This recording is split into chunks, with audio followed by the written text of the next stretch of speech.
Good day, and welcome to the Bikaji Foods International Limited Q3 FY25 earnings conference call.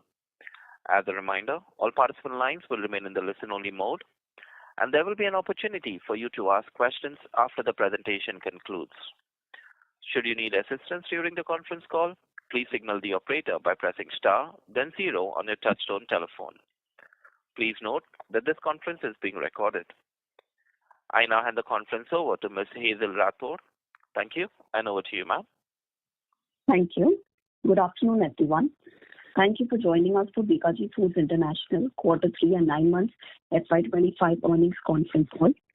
From the management, we have with us Mr. Rishabh Jain, CFO, and Mr. Manoj Verma, COO. I now request Mr. Rishabh Jain to take us through the key opening remarks, after which we can open the floor for the question and answer session. Thank you, and over to you, sir.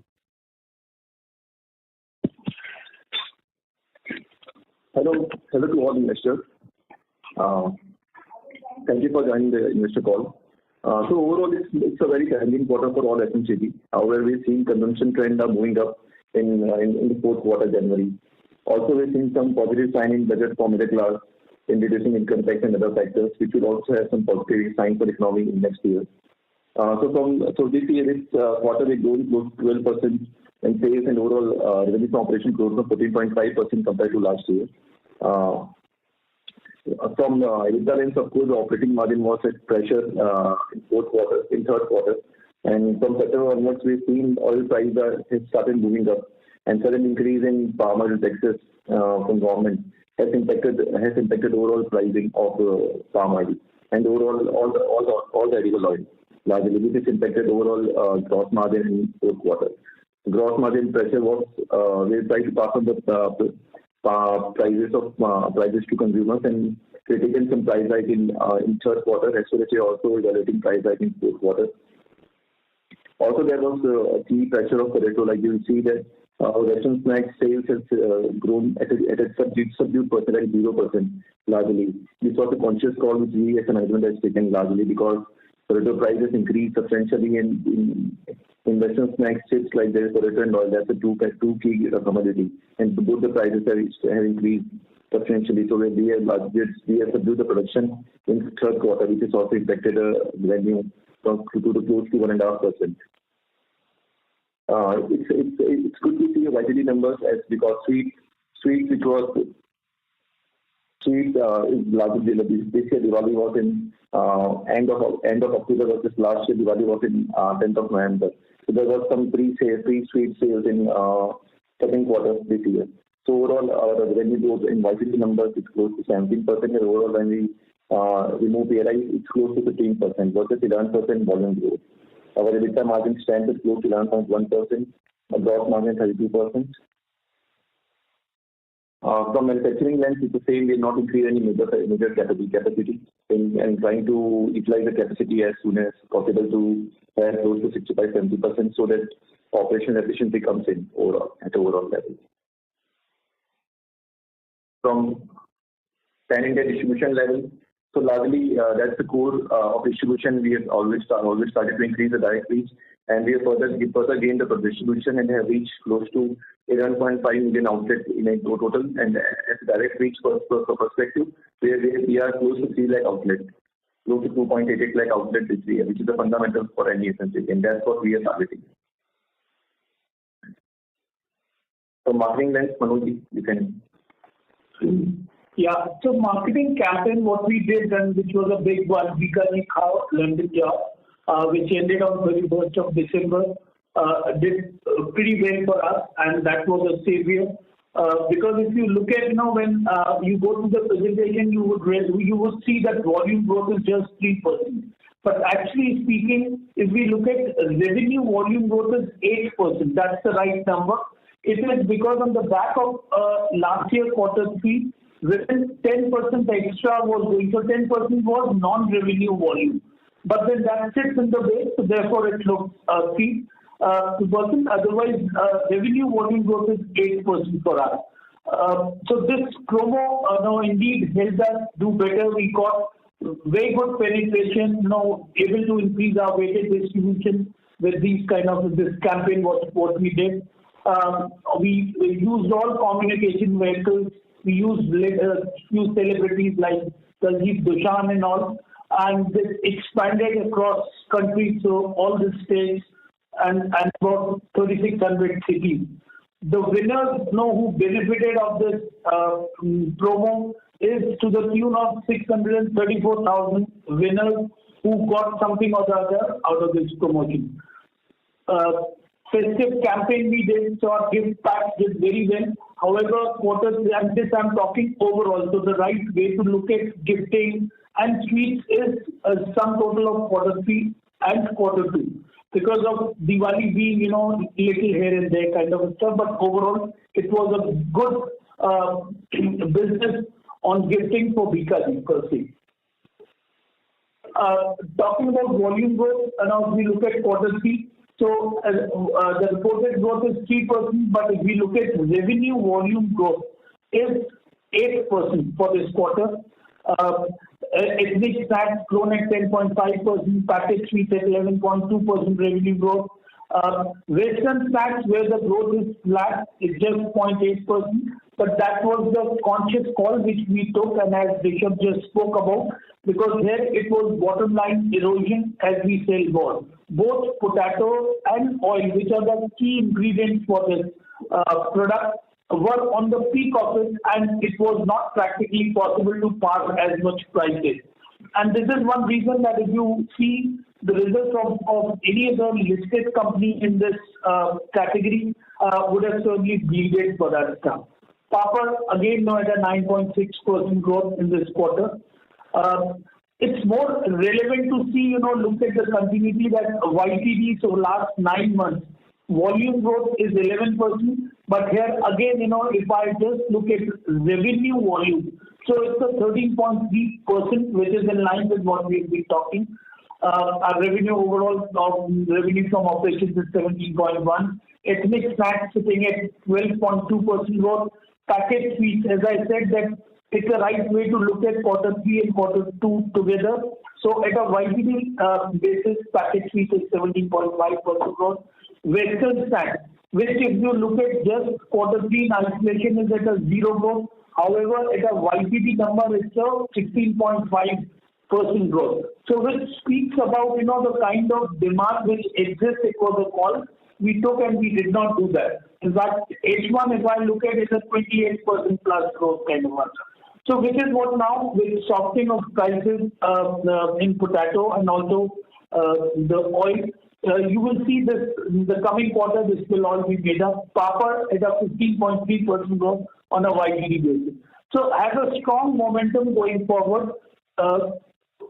In terms of, if we look at our product mix, so it is broadly, in line with what it was last year. So 62.9% it was last year quarter 4 for namkeens and bhujia put together, which is now at 62.1.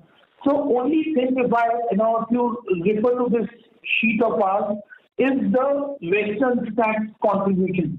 So last year, if we look at in quarter 3, it was 7.5%, which has come down to 6.8%, and this is what I spoke about, that was a conscious call. Rest all categories are in line.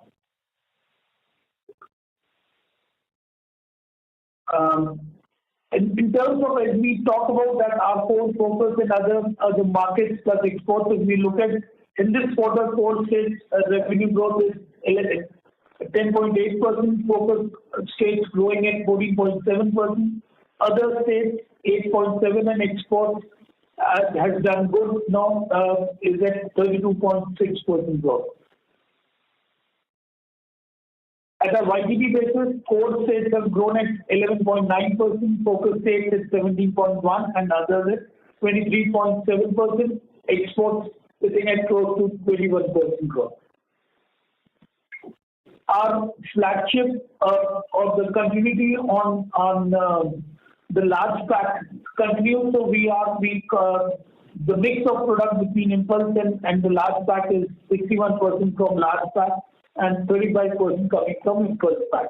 Both the family pack and impulse pack is done well in the quarter. So family pack growing at 11.6%, impulse slightly higher at 12.9% growth. Rishabh, go ahead. So overall, from revenue lens, we grown it close to 14.5%. Yeah, but over quarter it's largely flat. If you see last quarter, from EBITDA lens, our EBITDA is close to 8%. So from raw material lens, of course, edible oil lens has essentially hit us all the FMCG brand, and close to the price has been increased from 100 to close to 140 levels. And currently it's at close to 130, but yeah, overall it's in the peak. It's at the peak currently. But yeah, from this quarter, what we see, it's a good crop. It's a good crop this year. We're seeing good crop in all the commodity, and we've seen that will support overall in fourth quarter. We're seeing good prices, then a good pricing support, taken good long-term PO for all the key commodity what we already started doing. That will support the margin in coming quarters. Be it pulses, be it vegetables or potato, anything and everything. So we've seen good commodity crop this year in each and every commodity. So that's all from presentation. We're happy to answer all the questions you and take all the questions you have. Thank you. Thank you. Ladies and gentlemen, we will now begin the question and answer session. Anyone who wishes to ask a question may press star and 1 on their touchtone telephone. If you wish to remove yourself from the question queue, you may press star and 2. Participants are requested to use their handsets while asking a question. Ladies and gentlemen, we will wait for a moment while the question queue assembles. The first question comes from the line of Abneesh Roy from Nuvama Wealth Management Limited. Please go ahead. Yeah, thanks. My first question is on the segment-wise growth numbers. So I see big divergence between, say, Q3 and 9 months when I see the data. The bigger divergence is between sweets, where there is a 17% growth in 9 months, which drops to 11% in Q3, which means first half, obviously, you already given that number. It's almost 20%. So 20% drops to 11%, and similarly, Western snacks from 16% becomes 0. So here, specific question is, I understand Western snacks, you did call out that conscious call was there because of very low margins. But what happened in sweets? So sweets, essentially, in marriage season, always there is a big benefit because of the gifting. And Q3, we have seen whichever category has a high marriage demand, those have done really well. So in your case, if you could discuss in sweets, what is the issue here? And would you expect sweets and Western snacks even in Q4 to underperform the other two categories for you? Yeah, I Abneesh. See, packaged sweets, the role of wedding season, of course, is there. But the quantum of gifting in Diwali is by far high. So it's a very small percentage vis-a-vis the Diwali gifting kind of a numbers what we do. Now, what happens is that last year Diwali was on around 23rd of November. 10th, yeah. So later part, when this year it was on 1st of November itself. So this got preponed in quarter 2 itself because modern trade, which is a very big account for us, our other states and also where sweets is very big. So all these stuff goes, the preloading starts happening. So this is what is always the case that quarter 2 and quarter 3 put together is the right number. Wedding season, also if you look at the wedding season, number of wedding dates are more in quarter 4 vis-a-vis quarter 3 if we compare over last year. But again, I'm reiterating on the fact that yes, wedding season plays a role, but it is no way close to what gifting and Diwali means for this category for us. Also, Abneesh, so your last question was, so for fourth quarter, like Western snacks is again on track, and so the fresh crop is creating in potato, and so it's on track, and we have again started production, full peak production in Western snacks. And sweets will be also in the same range in fourth quarter. But yeah, fourth quarter sweets will be in a very low because major sweet production is happening in second and third quarter. Understood. My second question is on the demand side. So again, here 3% volume growth versus first half early teens growth. It's a dramatic slowdown. So and when I see even in Q3, India's largest biscuit company is seeing 6.5% volume growth, and you are seeing 3% volume growth. So could you tell us, is there some market share loss? And here I'm not referring to the official market share data. It may or may not be relevant. My question here is what really happened? How much is the impact of the grammage cut, for example, at 5 rupee, 10 rupee price point, if you could take us through that, because there you can't take a pricing growth. And when you compare your 3% growth to India's largest biscuit company at 6.5% in the same quarter, we are living in the same quarter, same India. Why there is so much of a divergence here? Both are in the snacks category. So if you could tell us how you see near-term volume growth coming back. Sure, Avneesh. So one is that 3% is not a right number to look at it. If we speak about our revenue volume growth, so it's 8%.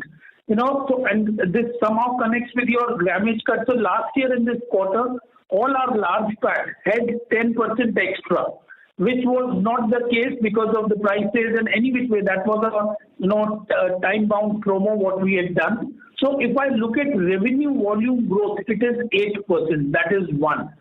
Second is that Western snacks, the category which contributes to about 8% to our business and is at zero growth, right? That's the second reason. So therefore, other than this, if you look at the ethnic snacks, the other category are well on track. So there's nothing to which really is concerning or worrying for that stuff. So this is where we are. This number looks low because last year it was 10% extra, which was going, which is not gone this year. And 10% extra is there in Q4 also, in terms of base? Last year, yes, it was. So this was there till Q4. So that's when we ran this promo last year for 6 months. Okay, understood. So last follow-up here, so essentially at 5 rupee, 10 rupee, what has happened in terms of grammage cut there? And Q4, you expect some recovery because you have said that Western snacks, there is a recovery. So in terms of volume growth? So, Avneesh, largely we had taken some grammage cut in 5 rupee, 10 rupee in last week of December. That's what we've done. And Q4 also we're seeing good crop coming in, good pricing support from raw material side. So we see again good recovery in margin from that side. One follow-up, where have you seen softness? Because other companies are not getting any big softness in palm oil till now. It may have corrected. So we have not seen softness in palm oil, but we have seen softness in key commodities, all key commodities. Okay, thanks. That's all from me. Thank you. Thank you. Thank you. The next question comes from the line of Percy from IIFL Securities. Please go ahead. Hi, sir. So this quarter, if I look at your ASP, it is around 9% YY. If the volume is 3% and the price is, sales is 12%, it means that the average selling price, either because of reduction of promotion or the price increase itself, whatever be the route or path, but effectively the average selling price has increased by 9%. So given the actions that you have already put in the market, including some changes in December, etc., how much YOY growth in the ASP you expect in Q4? So YOY, if we look at, it would be around, say, 3% kind of a stuff. So 1.5% we have already done. And now 3.5% kind of a growth you will see, ASP growth. No, sir. 9% is already there in third quarter, so fourth quarter has to be more than 9%, right? No. So again, Percy, let me explain it to you. While it looks, 3%, actually it is 8% growth. Revenue volume growth. Sir, I understand that. I am saying reduction of promotion is also pricing in a way, right? So the average selling price per kilo has gone up by 9% YOY this quarter. I'm saying that some initiatives have happened probably in December and January, which have not fully affected the 3Q. So what would be the ASP growth for Q4, given whatever actions already taken? That is my question. So more 1.5% in Q4, what will it be? Okay, so around 10 to 11%. And given the inflation that you have seen, would that be enough for you to recover the hit on the margins that have happened this quarter, or there would still be some sort of partial hit which would still come in Q4 and maybe can be recovered only in Q1 or Q2? So largely, that's what we'll do. We'll do 1.5% price increase in Feb and March first week. That's what we'll do. Number one. Number two, we are hopeful that we'll again come at gross margin of close to 30% plus, 31%, and that's what we are. And in next 3 to 4 months again, we are working on to come at gross margin of around gross margin 30%. That's what we plan. But yeah, in this quarter, fourth quarter, the gross margin is plus 30%. Got it. My second question is on the costs under the gross margin, which is the employee cost and the other expenses. So the employee cost is up around 30%, and other expenses is also up like 21% or so on a sales of 12% growth. So what are the reasons that the growth here is higher than the sales growth in both these line items, and when do we see this normalizing and coming in line with the sales growth? By which quarter that will happen? So two things basically. In this quarter, third quarter, the ad cost and other expense, which is high largely compared to second quarter, and that's what increasing. That's what major spend was in ad, because it's already booked. There was big street in festivity, so we need to do the ad. That's what our business is. So that's what one cost which is increased in this quarter. Number two, from employee lens, there is ESOP cost and there is other factories which is getting underutilized and people cost is fixed. So that's what. Any factory which is started in last 12 months, the people cost is high in this. But yeah, once we see utilization up, this will again come at a normal level. But what to the point, from next year first quarter we'll see again normalized growth in employee cost. That's what we see. Okay, so by Q1 next year, both other expenses as well as employee cost should grow more or less in line with sales, right? Right. Okay, sir. Thank you so much. That's all from me. All the best. Thank you. Thank you. Ladies and gentlemen, if you wish to ask a question, please press star and 1. The next question comes from the line of Darshit Vora from Asit C. Mehta Investments. Please go ahead. Yeah, hi. Am I audible? Yeah, please go on. Yeah. Thank you for the opportunity. So my first question was that we are having this roadmap of ramping up our capacity to 70% utilization, right? So could you give me some kind of a roadmap or some internal targets wherein how and by what timeline would you be able to achieve this kind of utilization figure? So largely our target is to grow volume by around 13-14%. That's our target is. This quarter was an exception, but our target is to grow volume at 13% at least. And that's what we have built the capacity in the last 3-4 years. And that's what our target is for next 3-4 years. Okay. Next, how much time did you say? So next 3-4 years the target, at least we want to grow capacity volume by 13%. All right. Okay. And with respect to margins, so this time we've seen quite a fall. How do you see the raw material prices move from here, and also, by when do you think the margins will be back to our usual numbers?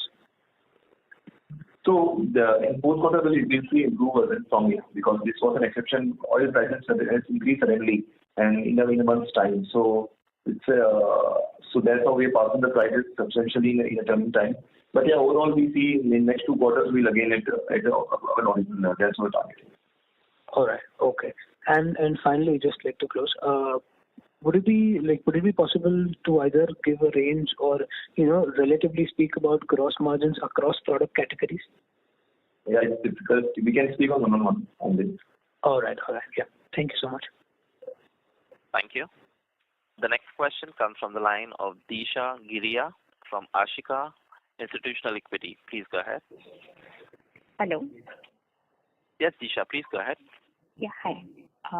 So if I see your third quarter FY25 presentation in terms of core and focus market mix, it clearly states that the focus market has gained year on year in terms of revenue contribution.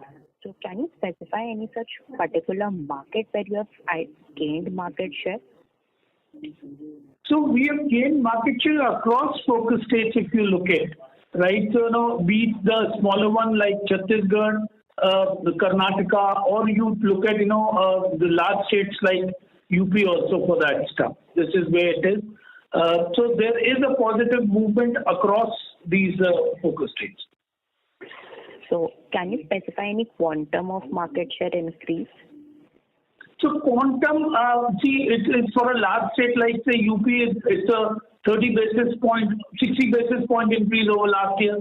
Whereas, if I speak about smaller states like Chhattisgarh, there is a 300 basis point movement which has happened, but it's a small size of price is not as big kind of a stuff. So it's a varied stuff. Okay. And then your other states' contribution has slightly declined. So what is the reason behind that? So two things. One is that other states, if you look at now in terms of 9 months, you will not see this stuff. This question would not come up, or rather the reverse question would come. But let me tell you, the other states, our contribution of sweets and gifting is very high, because there we play on the back of modern trade. That's our largest business there, right? And quarter 3 and quarter 2, as I was talking about, that there is a shift from quarter 3 to quarter 2 which has happened on this stuff. So other states, if you look at on a 9 months YTD basis stuff, they've grown at 23.7%. Okay. My next question is, I just wanted a clarification. In your presentation, the volume growth is around 3%, and you have mentioned it over the call that the revenue volume growth grew by 8%.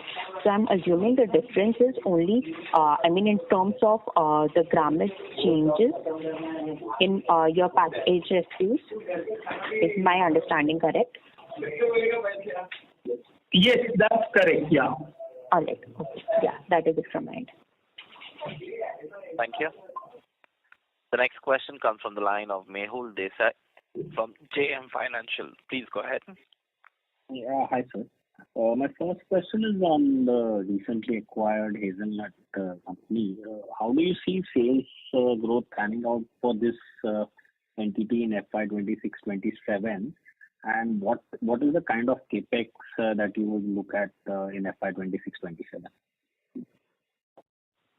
Yeah, so this hazelnut currently is very small, and it's just added in the end of last quarter.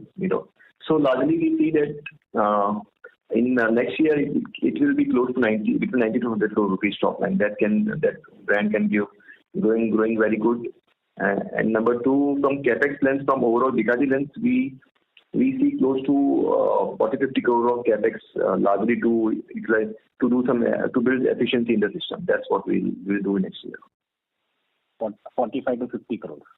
Yeah. And will hazelnut require capex? No. So that will not fund from Bikaji, because we already funded largely. So that will be very minimal capex, because they already have good backend facility. They just need to open outlets. That's what they need to do, and not major capex in that plan. Understood. And broadly, this acquisition, it won't be the margins are better than our current company level margins. Margins are better than current company, yeah. Understood. And lastly, in your core markets, the growths are also, the ethnic snack growths would have been in double digits, or is the trend different in terms of segmental growth within core and focus? No. So it's in line with this stuff. And core is relatively even better in this case. So ethnic snacks is done even better there. Got it. Thank you so much. That's all from my side. Thank you. Ladies and gentlemen, if you wish to ask a question, please press star and 1. The next question comes from the line of Harsh Jain, an individual investor. Please go ahead. Yeah. Hello, and thank you for the opportunity today. So my question was regarding Delhi. Being a Delhi resident, I can say you were quite there in Diwali season, but I think you kind of trailed off after that. So I want to hear your story, Manoj sir. And also, I believe Bikaji's quick commerce and departmental stores presence have been quite low. So I want to hear your commentary. Thank you. No, certainly yes. I think your observation and what you're talking is in line exactly where we stand. So Delhi, if you look at all modern trade stores, so which is say be it any Reliance, be it DMart or the large or this thing stuff, you will see our good presence. in during Diwali, gifting and all. But yes, in terms of traditional trade coverage, it is by far low, and that's where we are working on. So very soon, when I say very soon, in say couple of quarters from now, you will see a changing trend in Delhi as well. Yeah. Sir, one more question if I please. So, can we see further acquisitions, in Delhi area? So it's a long. We don't see any major acquisition in coming year. That's what our plan is to grow organically and to utilize the capacity what we have already built. And Delhi is very near to Bikaner, and logistic cost is not so big in Delhi. So we'll majorly focus in next year in growing organically. That's what we'll do. One more question, please. Wouldn't it be better to, open QSRs in Delhi, for more customer engagement and all?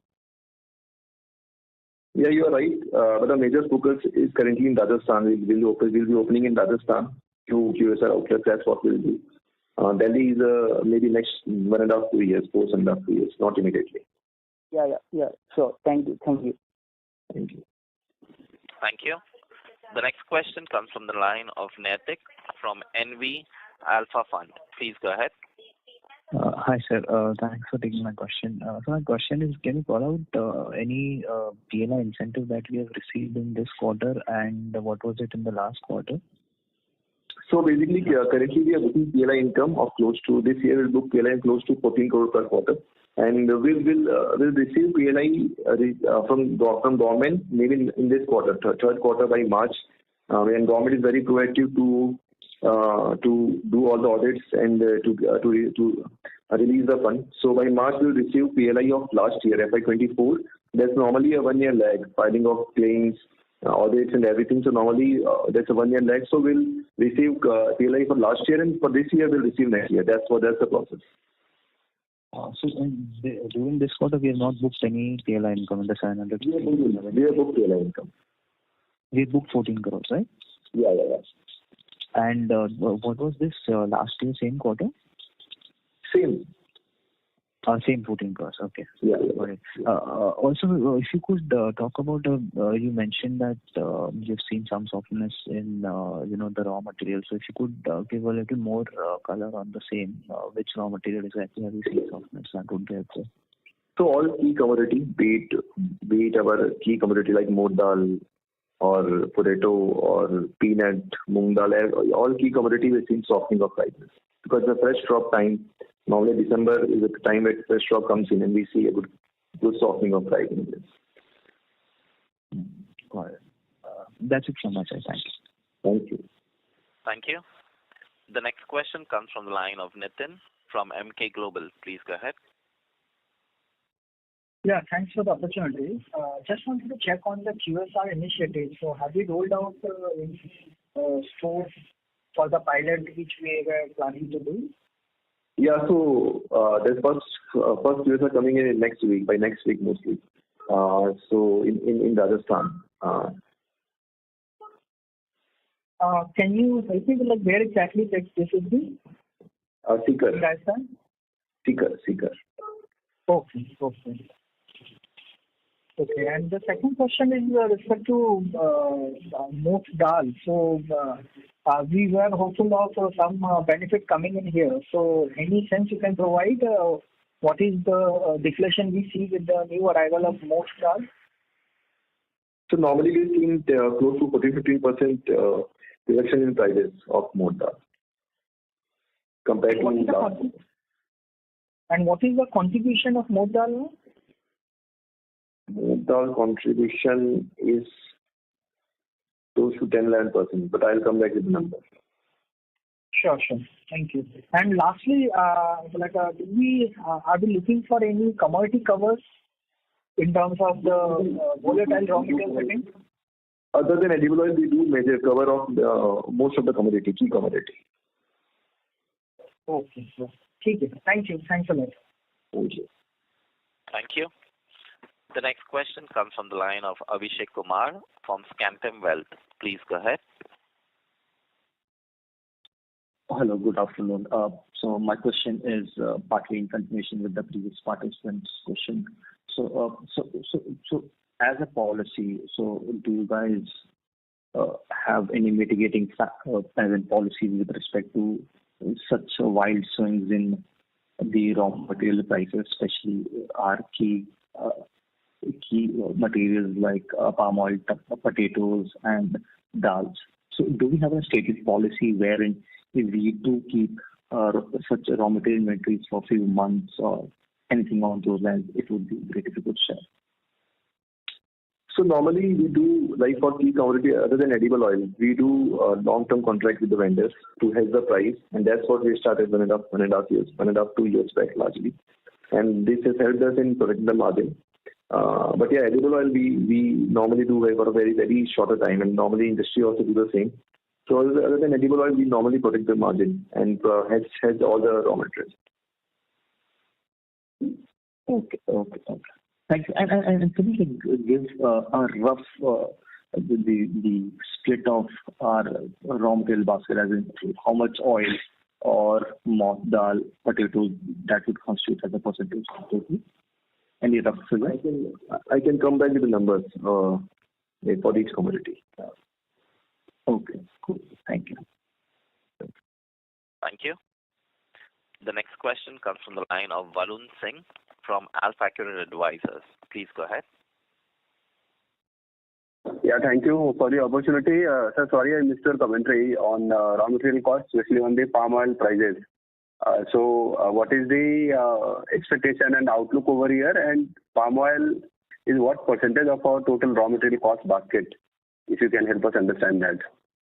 So palm oil currently is also at peak. It's not.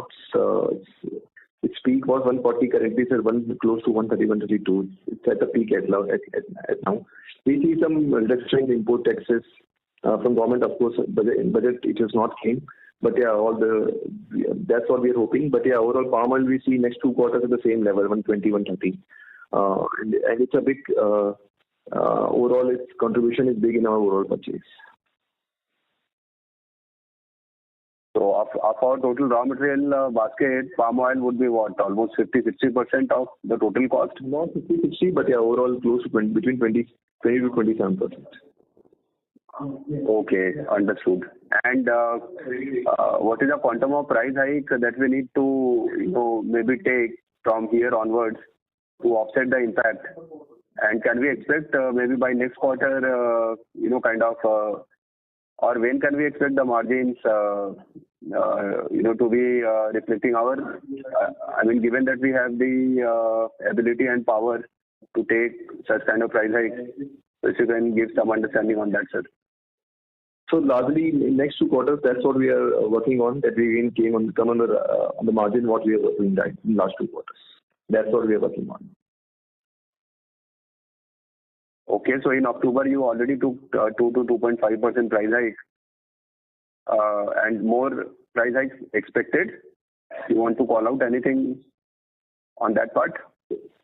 Yeah, largely one price hike is expected, and that's what we'll do. Look at all the business scenario, sales scenario. But yeah, one price hike is expected in the quarter. Okay, sure, understood. And the last question is on volume growth. Overall recovery. You highlighted 13 to 15% is the aspiration. So that number is very much on the track. I mean, looking at the January month, how the business has gone for us. Yeah, that's right. So this is well on track, and should be in line with what we have said. Okay, sir, sure. Thank you very much. Thank you. Thank you. The next question comes from the line of Aditya Tambi from Harbrook Capital. Please go ahead. Hi, thank you for taking my question. Could you please provide me a split of how much of our sales are coming through general trade versus modern trade? Sorry, say again. So can you please provide us the split of how much of the sale is coming from general trade versus modern trade? So general trade is the largest, contribution for us, which is about 84%, 85% comes from the general trade. Modern trade is about 8%. Okay, got it. And can you also tell us that how is the price hikes being taken up by the customer? Like, do you see them going for an inferior product, a slightly cheaper product, or they are embracing the price increase or the grammage decrease that is being done? See, I think this is what we spoke about, that we have taken a price increase, and in this coming quarter, on this running quarter, there's a likelihood or there's a plan to take one more price hike, which would offset the price increase what we have witnessed on the commodity stuff. Right. I meant to ask that how is the customer reacting to it? Do you see that maybe they are switching to a slightly inferior or slightly cheaper product that is available in the market? No, yeah. So inflation is, I think, very well spoken and very well imbibed by all the quality consumers, right? And even if you look at anyone using edible oils in their houses, they also know the kind of prices what they're doing.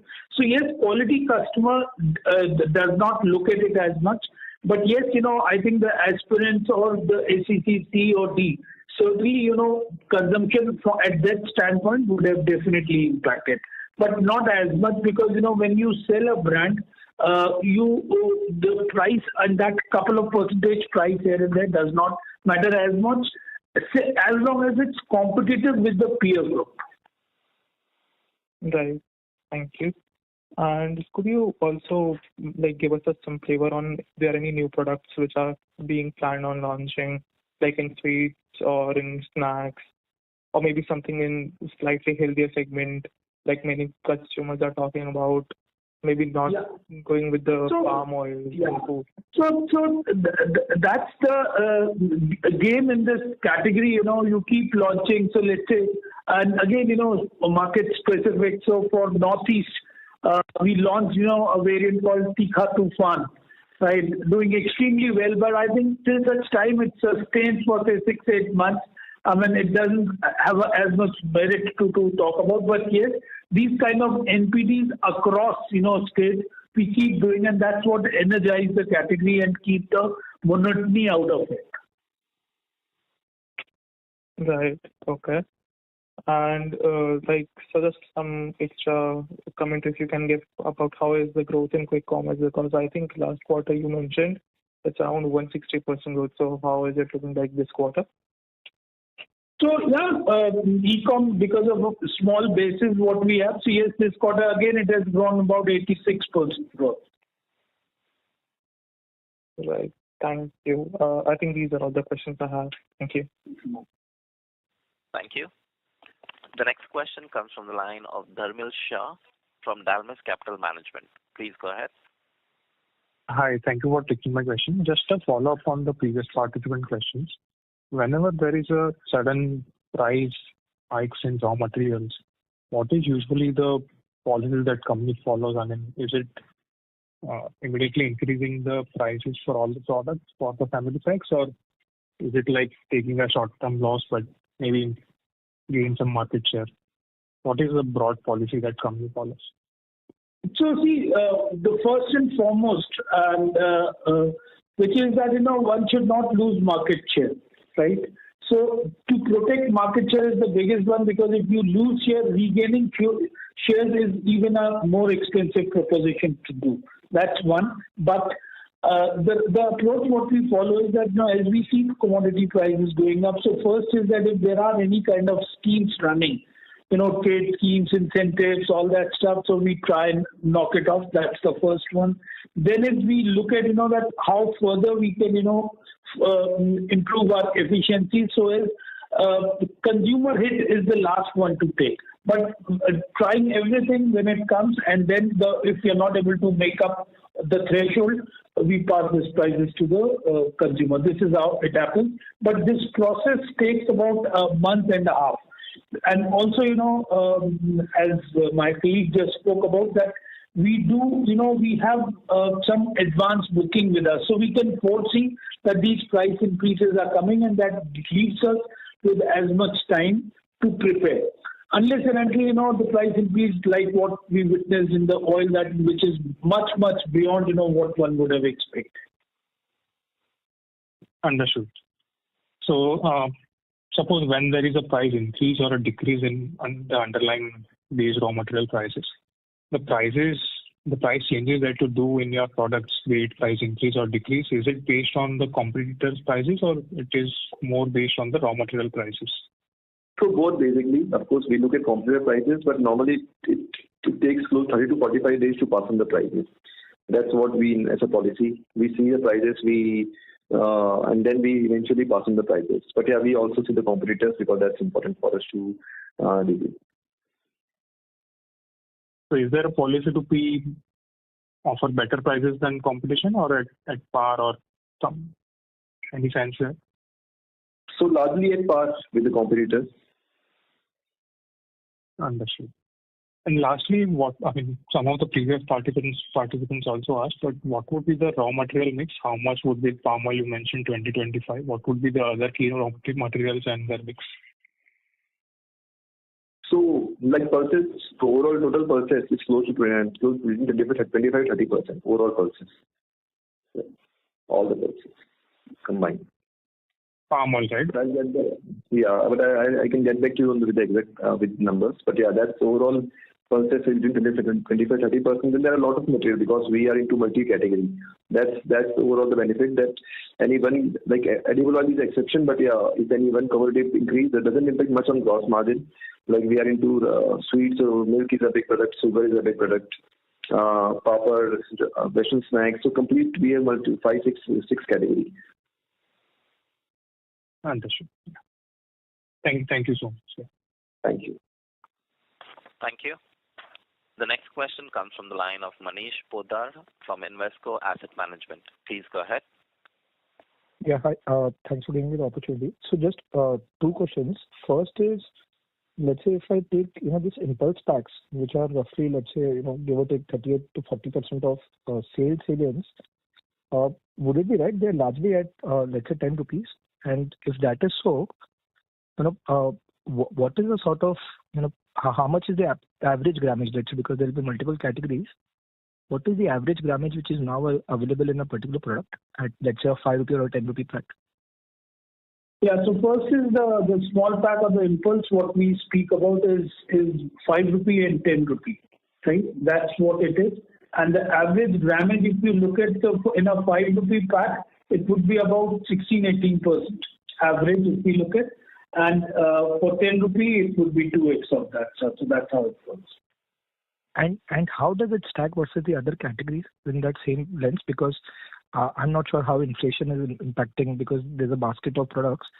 But let's say at this price point, just because you are in the market and so you'll have much better understanding in terms of consumption per occasion, is 15 grams, 18 grams a good number versus the other categories in terms of this inflation context? So I think it's not a like-to-like comparison. When you look at, say, wafers, right? So wafers would be even, lower volume for that stuff, grammage if we look at. But then again, the namkeens cannot replace the western snacks or chips or say kurkure kind of stuff and vice versa. So it is more, when you look at that, is it one serving kind of stuff or not? So what we believe is that 15 beyond going below say 13-14 grams in a pack will not suffice even one time serving. So that's where we look at and we compare within our category space itself, so not with different categories in this space. Okay, so you're at 16 to 18 grams. Yeah, that is what you're trying to say. Okay. And the second one is let's say in terms of this direct reach. So let's say in the last trailing 12 months, you've added roughly 60,000 outlets. How much of this would be, let's say, in the state of, let's say, Rajasthan, and how much of it will be ballpark in the state of Uttar Pradesh? That would be helpful, these two data points. So I think Uttar Pradesh would be, in line of about 15,000, 20,000. And Rajasthan would be about 6,000 kind of a number. Well, I can get back to you state-wise. So often will not be handy, but no, this is useful. Okay. Thank you so much. Thank you. The next question comes from the line of Ashish, an individual investor. Please go ahead. Ashish, if you can please unmute your line and ask your question. Yes, hi. Thank you for the opportunity.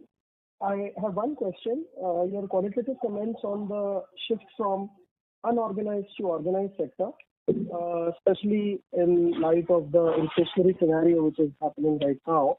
So does the shift slow down, or how do you think this movement going forward? So see, this would be purely anecdotal, out of what we observe in the marketplace, because you don't have any authentic data on the size of unorganized players and all, but movement. Of course, what has happened is that yes, this shift would continue as the consumer and brand awareness goes up. However, what we also realize sometimes that, when these oil pressures goes up, so a branded company cannot compromise on quality of product. So, the right oil, not used oil beyond the point. However, when we see the local players and organized stuff, so they do not get as impacted as much on this stuff. So that's the only stuff and would vary from state to state. But yes, now if you look at on a trajectory of shifting from unorganized to organized, yes, that is also helping this category to deliver these kind of numbers. Sure, sir. Thanks. Thank you. The next question comes from the line of Dharmal Shah from Dalmus Capital Management. Please go ahead. Hi, sorry, follow-up question on the price increase again. When you are taking price increase or decrease, is it at pan-India level, or is it based on the regions where maybe a region where you have a better brand, you can take more price increase? How is it decided? So normally based on region. So normally we see which region is having much impacted, because product makes it different in every region. So we see region wise, and eventually we take the price hike. Like MRP increase in family is nationally. That's what we do. Okay. And would it be fair to assume that core state would have maybe slightly higher price increase than the focus states? No, it will not be the case. See, we get governed with UECP, which is Universal and Consumer Price. So if let's say a pack is 100 rupees MRP, it would be for consumer both 100 here and anywhere in that stuff. Right. However, what we do, as I was talking about, that price increase is also, controlled by that if I was running 5% trade scheme, right, and which is withdrawn, so it's a kind of, realization goes up by as much percentage. And which is what varies from state to state, looking at competitive pressure, looking at our ambition, and the strategic objective of why are we giving it? Is it a tactical or a strategic investment? So those differs from state to state. Rest price to consumer continues. Since if there's an MRP increase, it will not be the case that it goes up in one state and does not happen in the other state. Understood. Thank you so much. Thank you. The next question comes from the line of Abhishek Kumar from Scantum Wealth. Please go ahead. Hi, I have a question. So we basically categorize our markets into core, focus, and others. So I have a question. When does the shift from others to focus happen? So do we have a revenue threshold or a market share threshold when we start maybe counting other state into a focus state? And once we start doing that, what all changes? Yeah, so I think that's a very good question, and we have spoken about it earlier also, but let me explain again. See, what we see is it's not about our internal stuff. It is purely external and from a consumer standpoint, from a shopper standpoint, right? So what we believe is that wherever, when we are in a high single-digit market share, is what we can call that can move upwards in the core state. And, say somewhere around 3 to 5, 3 to 7 will be the focus state kind of a stuff. Now, the logic of cutting these geographies into three parts is that, there in the states where our brand equity, strong market share is relatively better, we do different kind of marketing initiatives there. In the states where we hardly are present or we are very poor presence, so which is what's currently parked in our other states, there, it's less of marketing, it's more of route to market. that you make your products available in the stores kind of stuff. So these, changes would not happen, very random or very fast, but yes, it's a journey of 3 to 5 years. That's where you see that states would be moving up. So what we believe is that in next couple of years is what a few states from focus we would shift it to core, and we'll pick few states from others who are doing better or where we have our plans to invest there. We'll shift to focus. To your question, what will we do differently is what we will start deploying, people, investment on brands and all this stuff would start happening in those states. Okay, got it. Thank you. All the best for future. Thank you. The next question comes from the line of Shirish Pardeshi from Motilal Oswal Financial Services. Please go ahead. Hey, hi. Manoj, Rishabh, thank you for the opportunity. Just two quick questions.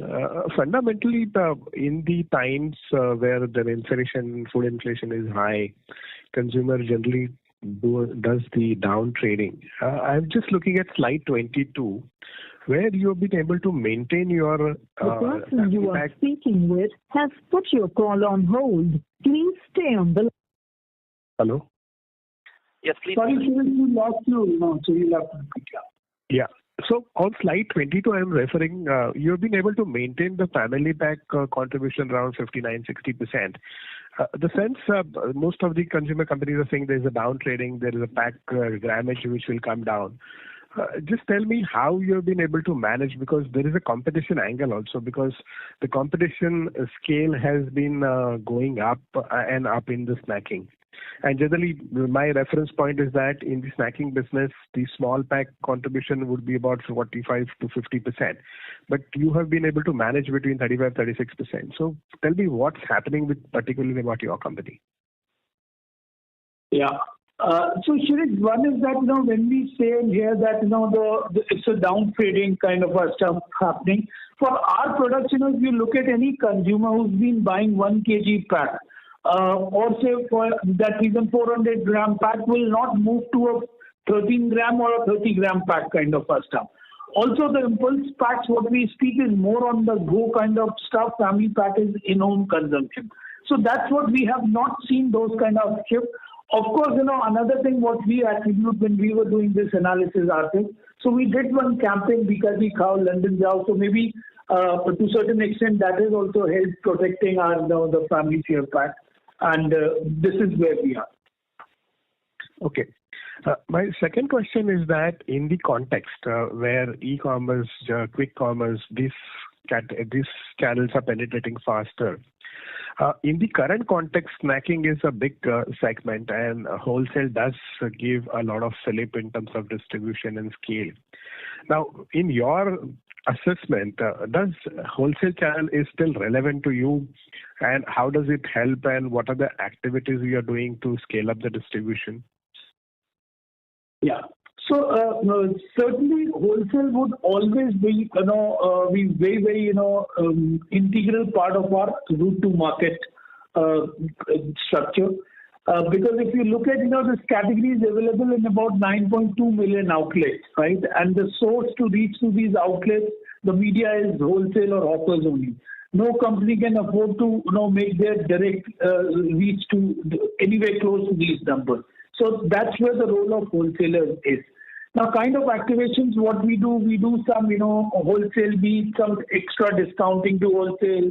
In certain cases where the throughput of wholesale is very high, so there is an alternate day replenishment to the wholesale. So those are the things, we do in that separate wholesale beat. So yes, wholesalers get disproportionate focus in this stuff. And what would be our wholesale contribution to net sales? So to our wholesale contribution would be upwards of about 50-55%. Okay. But for the industry is very high, about 70%. So as you Shirish spoke about that, our contribution of large pack is by far high. So yes, the companies who are purely into 5 and 10 rupees, there this would be even higher in that stuff. And our coverage, if you look at our reach is also not as high. I mean, I think once we reach say about 20 lakh outlets. So perhaps that's where the wholesale contribution will also go up and will also drive our reach in that case. Okay.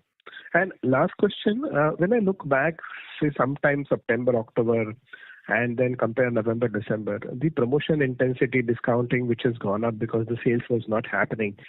In fact, Diwali has not met the expectation of most of the companies. Now, is that promotion intensity and discounting which you have seen in the market, some places, say maybe in the wholesale dominant places, is that intensity has come down because parallelly the commodity inflation is also inching up, or things are status quo in the month of Jan-Feb? No, it has certainly come down, in that stuff. So the companies are looking at increasing prices and all that stuff. So that's where it is. Okay. Thank you and all the best. Yeah. Thank you. Thank you. The next question comes from the line of Sunil Shah from SRE PMS. Please go ahead. Yeah. Sir, just looking at the numbers, and the fourth quarter of last year has been one of the best ever for us, and we are stepping into this fourth quarter right now. So clearly, we have burden of our own overachievement of last year's fourth quarter. FY25 we degrew over FY24 in terms of the numbers. So my point here is to understand from you, is there any strategic thought process which you are revisiting or relooking? We have targets of rolling out about 350,000 outlets by next year or so. So are we revisiting any of the fundamental structural things that we have thought of at the start of the year?